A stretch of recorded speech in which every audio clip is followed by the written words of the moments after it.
Alors mon souvenir, ça va être les Jeux équestres mondiaux de Lexington en 2010. Parce que dans la carrière des cavaliers, bien sûr, ce qui apparaît en premier sont les victoires, les grands moments, mais il y a aussi ces échecs et ces contre-performances qui construisent la carrière et que la plupart des gens oublient. Mais quand on les a vécus, on se souvient que ça nous a à la fois fait énormément de mal, mais aussi construit pour la suite de notre carrière. Donc on arrive aux Jeux équestres mondiaux avec pas mal d'ambition et avec l'équipe de France pour une médaille par équipe. Et moi individuellement, je montais une jument qui s'appelait Sylvana, qui était une jument grise, qui m'a permis au début de ma carrière de vraiment obtenir les meilleurs résultats. Elle était en pleine forme et donc sur le déroulement d'un championnat, vous avez le premier jour l'épreuve de vitesse, qui est normalement une épreuve assez accessible parce que les Jeux équestres mondiaux veulent que toutes les nations puissent au moins terminer le parcours. Donc c'est une épreuve qui est plutôt abordable. Et surtout qu'avec Sylvana, j'avais une jument qui était à la fois rapide et très respectueuse. Donc c'était vraiment un profil parfait. Je me souviens que, comme dans tous ces championnats, la journée était très très longue.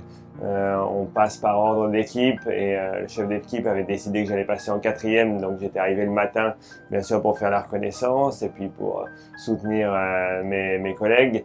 Et je pense que j'étais passé 10 heures plus tard avec le nombre de partants. Et donc voilà, à force de tourner en rond toute la journée, de monter 10 fois Sylvana et puis finalement d'essayer d'être prêt pour mon ordre de passage, bah voilà, tout s'était bien passé pendant la détente et je rentre en piste et je fais une faute à peu près à mi-parcours, ce qui n'était pas catastrophique en soi, parce que c'était un barème C, donc la faute était transformée en secondes. Et puis j'aborde la dernière ligne, je me souviens, il y avait encore une combinaison Rolex en dernier, comme ça, et la jument qui s'était jamais arrêtée avant, une incompréhension, s'arrête à l'entrée de ce double. Donc il a fallu que je fasse un cercle et que je repasse cette combinaison.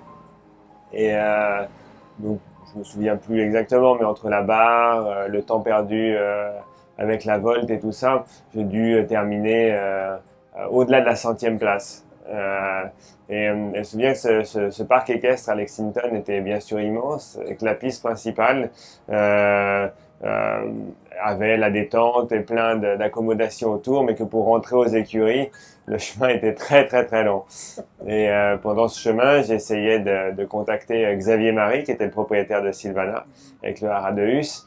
Et avec le décalage horaire entre les États-Unis et la France et tout ça, on laissait des messages encore sur les boîtes vocales à l'époque. Et je lui laisse un long message, presque comme dans un confessionnat, où j'essayais d'exprimer toute ma douleur, ma détresse, m'excuser pour cette erreur-là. Et donc, voilà, il y a eu déjà mon entretien à la boîte vocale de mon propriétaire. Puis ensuite, bien sûr, l'équipe qui est restée soudée et retour à l'hôtel, essayer de préparer le lendemain où on avait déjà la première manche du par équipe. Et tout le monde qui essayait d'être là. Et moi, je n'ai pas été dîner, je suis resté complètement fâché par ma propre erreur. Et voilà, j'ai appris deux choses de cet événement-là, c'est que déjà, on a la chance de faire un métier passionnant, on a la chance de pouvoir participer à ces épreuves. Et on a la chance de pouvoir recommencer souvent dans ce sport avec le même cheval, avec d'autres chevaux. Et que ce qu'il faut, c'est ne jamais abandonner, continuer à être motivé. Et l'histoire dira que, bien sûr, en individuel, j'avais aucune prétention, mais le lendemain, le chef d'équipe m'a demandé de passer en quatrième de nouveau. La jument est double sans faute, c'était sur 2 jours dans les deux manches du par équipe. Et on a décroché la médaille d'argent par équipe. Donc à chaque compétition importante, à chaque événement, et je pense que c'est dans la carrière de tous les sportifs, mais d'autant plus dans notre discipline avec le facteur cheval. Bien sûr, il y a des événements difficiles, mais quand vous regardez, je dirais, la biographie de ces grands athlètes, ils vous parleront toujours plus des événements un petit peu incongrus qui leur ont permis justement de rebondir et de se reconstruire plus que les victoires. Bien sûr, les victoires, tout le monde est capable de les savourer.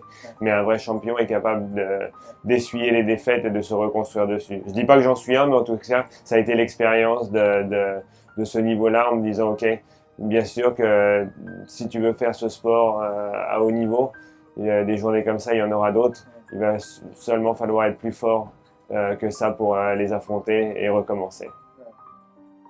Je pense souvent à cette journée-là en me disant que justement rien n'est perdu, que ce soit sur un championnat avec la durée de l'événement, mais aussi sur toute une saison, on peut avoir des accidents de parcours avec des choses qui nous ralentissent, mais qu'à la fin, si on garde la motivation, le professionnalisme et la passion du cheval, normalement on arrive au bout.